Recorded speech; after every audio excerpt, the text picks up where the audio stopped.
Halo guys, kembali lagi di YouTube channel kesayangan kita bersama di Pangeran Brian.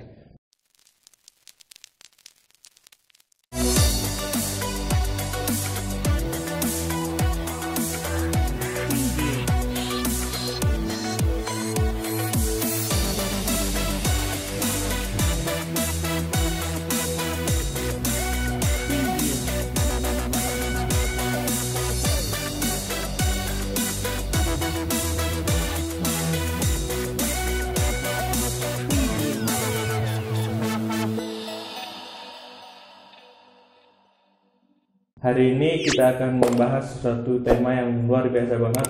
Temanya tentang permukaan. Kenapa permukaan? Karena hari-hari ini banyak banget orang-orang yang diremukkan oleh Tuhan. Hatinya dihancurkan oleh Tuhan. Nah, sebelum kita mulai, mari kita doa dulu yuk. Tuhan, kami mengucap syukur buat hari ini ya Tuhan. Kalau kami ada sebagaimana kami ada, itu semua karena anugerah-Mu yang teramat besar dalam hidup kami ya Tuhan. Sebentar kami mau mendengarkan sebagian daripada firman-Mu, perkataan-Mu ya Tuhan. Urapi kami agar kami bisa menyambut firman-Mu ini menjadi rema dan kekuatan dalam menjalani hidup kami ya Tuhan Yesus. Hanya dalam syukur rendah haleluya, amin. Hari ini kita akan belajar tentang perempuan Samaria. Mungkin ayat ini sering banget Bapak Ibu dengar ataupun teman-teman, tapi saya mau membahasnya secara lebih dalam ya. Di Yohanes 4 ayat yang keempat dulu ya guys, kita mulai. Perikopnya percakapan dengan perempuan Samaria. Ayatnya yang keempat, Yohanes 4 ayat yang keempat. Mulainya di ayat yang keempat ya guys. Ia harus melintasi daerah Samaria, maka sampailah ia ke sebuah kota di Samaria yang bernama Sikar, dekat tanah yang diberikan Yakub dahulu kepada anaknya Yusuf.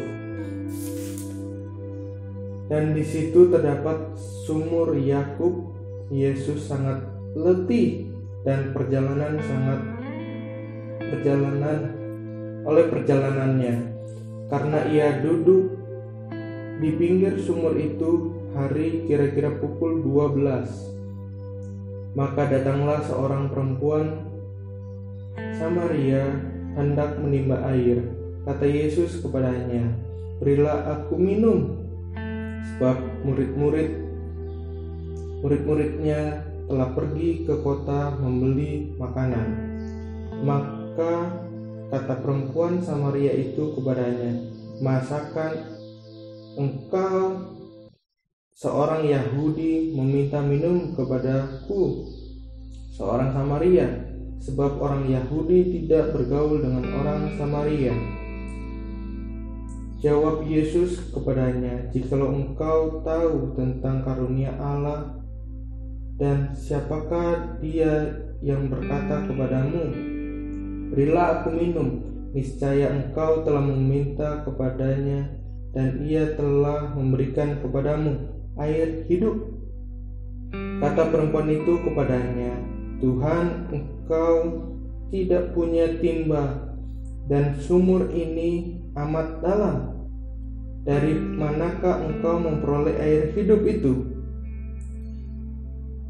Adakah engkau lebih besar daripada bapa kami Yakub yang memberikan sumur ini kepada kami dan yang telah minum sendiri dari dalamnya,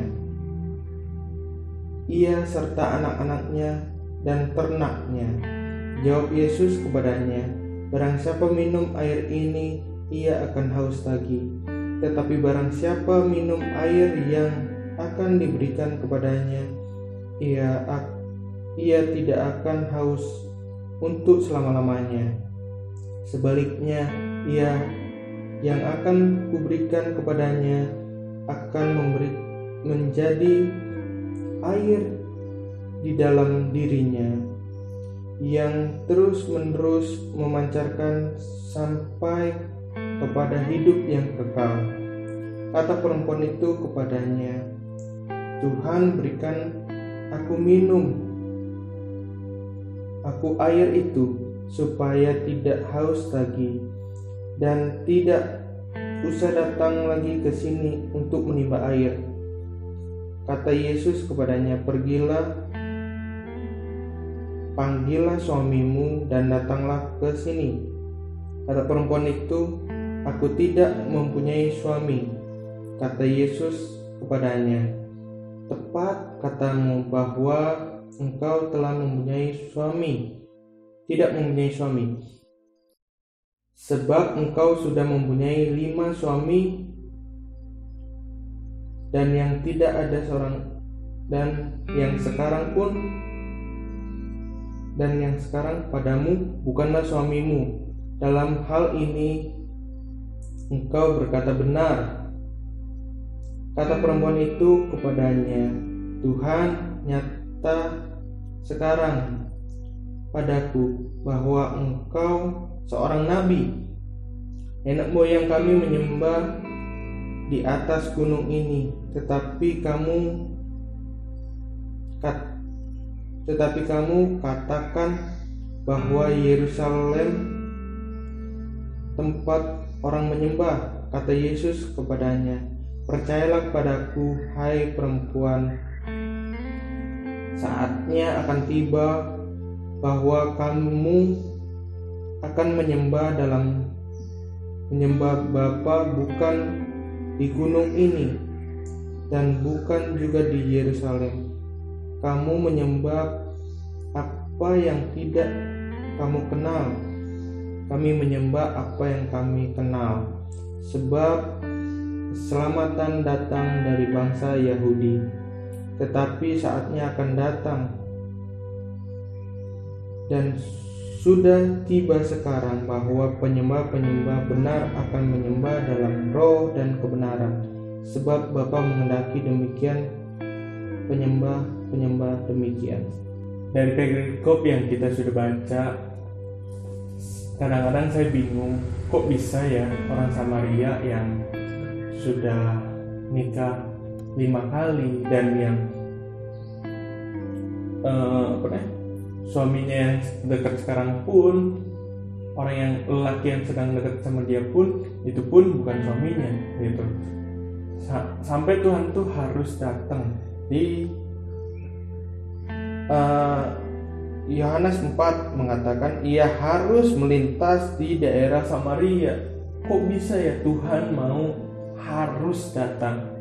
Karena di situ ada peremukan, di situ ada kehancuran hati yang Tuhan tuh harus datang untuk memulihkan gitu. Hari-hari ini mungkin kita harus remuk hati dulu biar Tuhan mau datang mungkin ya.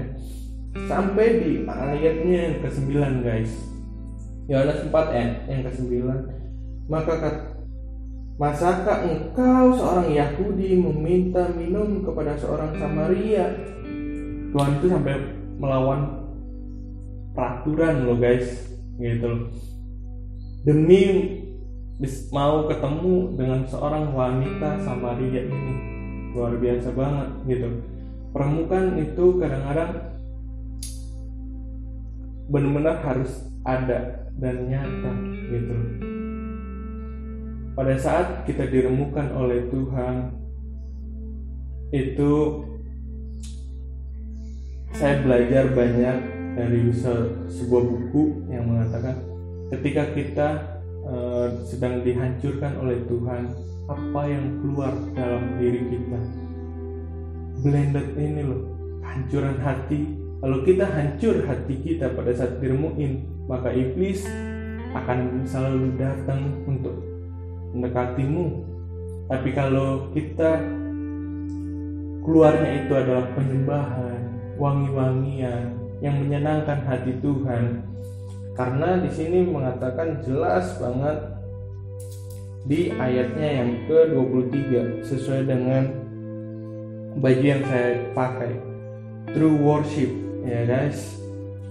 Di sini jelas mengatakan di 23, tetapi saatnya akan datang waktu akan datang dan sudah tiba sekarang bahwa penyembah-penyembah benar akan menyembah kepada Bapa dalam roh dan kebenaran, sebab Bapa menghendaki demikian penyembah-penyembah demikian. Nah, di saat kita mau menyembah dalam roh dan kebenaran, maka Tuhan suka akan itu. Jadi hari ini kalau kita sedang diremukkan oleh Tuhan, jangan pernah takut, jangan pernah khawatir. Rancangan Tuhan bukanlah rancangan kecelakaan, tapi rancangan Tuhan adalah damai sejahtera untuk Anda dan saya. Gitu loh. Jadi nikmatin proses yang ada, karena setiap proses akan membuat engkau lebih berarti. Gitu loh. Tanpa adanya proses, kita nggak akan punya hasil. Gitu. Oke. See you the next video. Bye bye.